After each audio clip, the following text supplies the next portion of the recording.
Everyone knows that Benjamin Franklin loves experiments, but I want to tell you a story about an experiment that I had never heard about. This was an experiment that he did on his mom. This is from a book called Lives of the Signers by Reverend Charles Augustus Goodrich, written in 1829.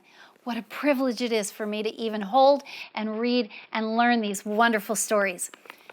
Here goes the experiment. In stature, Dr. Benjamin Franklin was above middle size. A vein of good humor marked his conversation and strongly recommended him to both old and young, to the learned and to the illiterate. He appears to have entertained at some periods in his life opinions which were in many respects peculiar, which were probably not founded on sound philosophy. It was in his conjecture that a mother might, by some kind of instinct or natural affection, recognize her own children, even although she had lost recollection of their particular features. And so it was on a visit to his native town of Boston, after an absence of many years, that this curious incident occurred. It was on a sullen, chilly day in the month of January in the afternoon that the doctor knocked on his mother's door and asked to speak with Mrs. Franklin. He found the old lady knitting before the parlor fire. He introduced himself, and observing that he understood that she entertained travelers, he requested a night's lodging. She eyed him with a cold look of disapprobation, which most people assume when they have imagined themselves to be insulted by being supposed to exercise an employment by 1 degree below where their real occupation in life was. Assured him that he had been misinformed. She did not keep a tavern. But it was true she was obliged. Some members of the legislature, she took a number of them into her family during session. That she already had 4 members of the council and 6 of the House of Representatives who then boarded with her. All of her beds were full, and then she betook herself back to her knitting. With the intense application which is expressed as forcibly as action can do if you have concluded your business. Well, the sooner you leave the house, the better. But upon the doctor's wrapping his coat around him, affecting to shiver from the cold, and observing that it was very chilly weather outside, she pointed to a chair and gave him leave to warm himself for a moment. The entrance of her boarders precluded all further conversation. Coffee was soon served, and the doctor partook with the family. To the coffee, according to the good old custom of the time, succeeded a plate of pippins, pipes, and paper of McIntyre's best. When the whole family formed a cheerful smoking semicircle before the fire, perhaps no one ever possessed colloquial powers to more fascinating degree than did Dr. Franklin, and never was there an occasion when he displayed those powers to more greater advantage than at this time.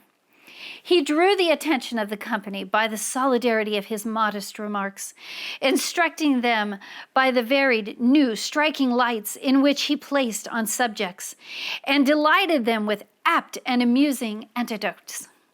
Thus employed for hours, passed merrily along until 8 o'clock, when, punctual to the moment, Miss Franklin announced supper.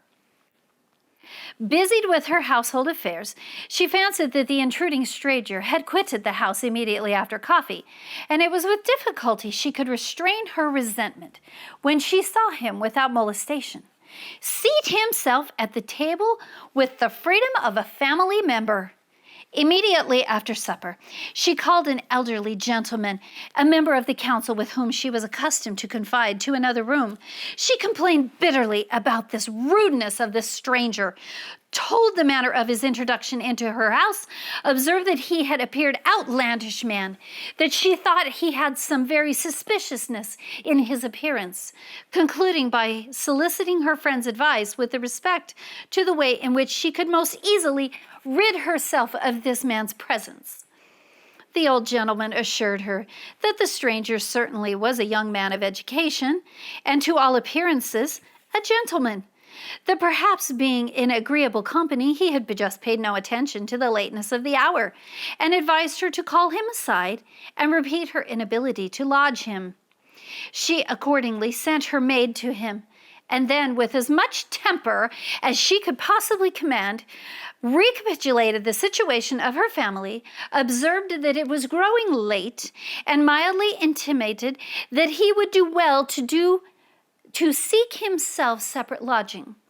The doctor replied that he would by no means incommode her family, that by her leave he would smoke one more pipe with her boarders, and then he would retire.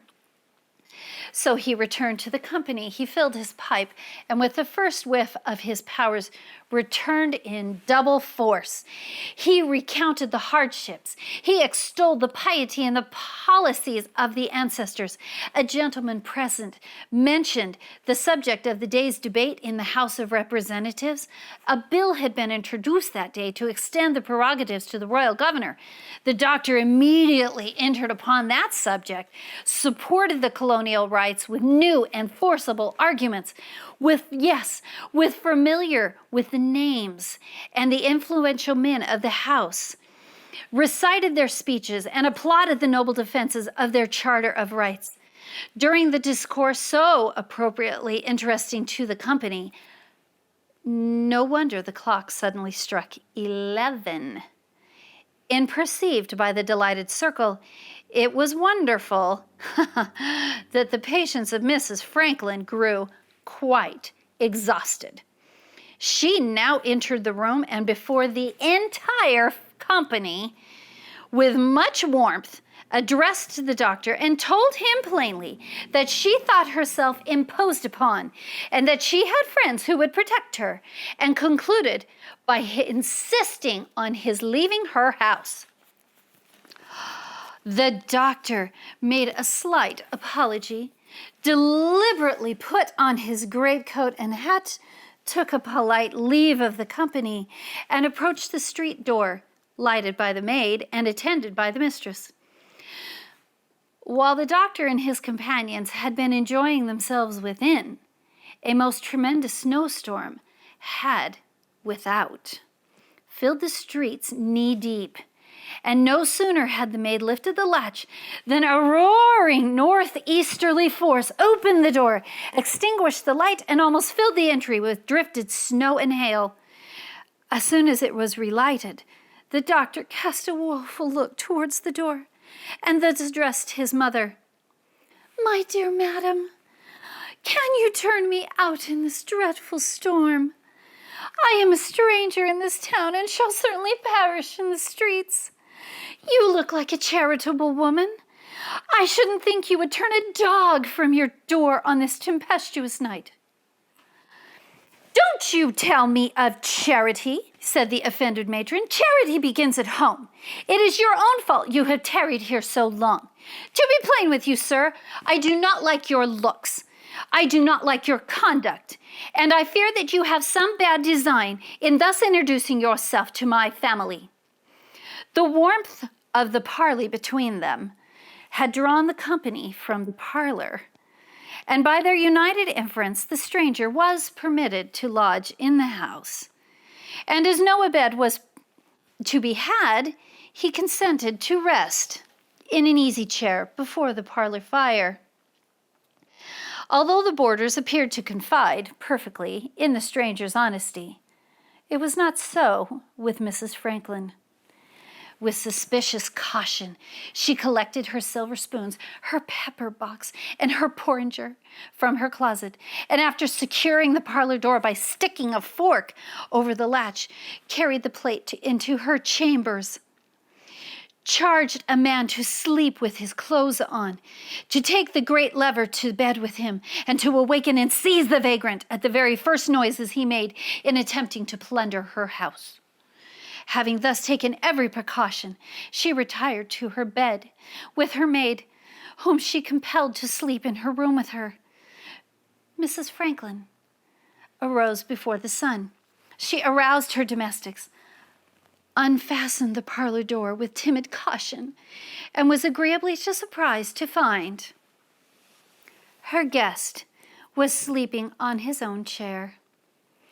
Well, a sudden transition from extreme distrust to perfect confidence was perfectly natural for Mrs. Franklin. She awakened him with a cheerful "good morning" and inquired how he rested. She invited him to partake of breakfast, which was always served previous to that of her boarders. "I pray, sir," said the lady as she was sipping her chocolate, "as you appear to be a stranger here, to what distant country do you belong?" "I, madam, belong to the city of Philadelphia." At the mere mention of Philadelphia, the doctor declared for the very first time to perceive some emotion in her. "Philadelphia?" she said, and all the motherly suffused in her eye. "If you live in Philadelphia, perhaps you know our Ben." "Who, madam?" Why, Ben Franklin, my Ben. Oh, he is the dearest child that ever blessed a mother." "What?" says the doctor. "Is Ben Franklin, the printer, your son?" "Why, he is my most intimate friend. He and I lodge in the very same room." "Oh, goodness, forgive me," exclaimed the old lady, raising her watery eyes to heaven. "I have suffered a friend of my Benny to sleep in this hard chair, while I myself have rested on a good bed." Now, how the doctor discovered himself to his mother, this story has not informed us. But from the above experiment, Dr. Benjamin Franklin firmly convinced, and was often afterwards heard to declare, that natural affection did not exist. Can you imagine? What a funny way to make an experiment. What a fun story. I hope you enjoyed this as much as I did. The end.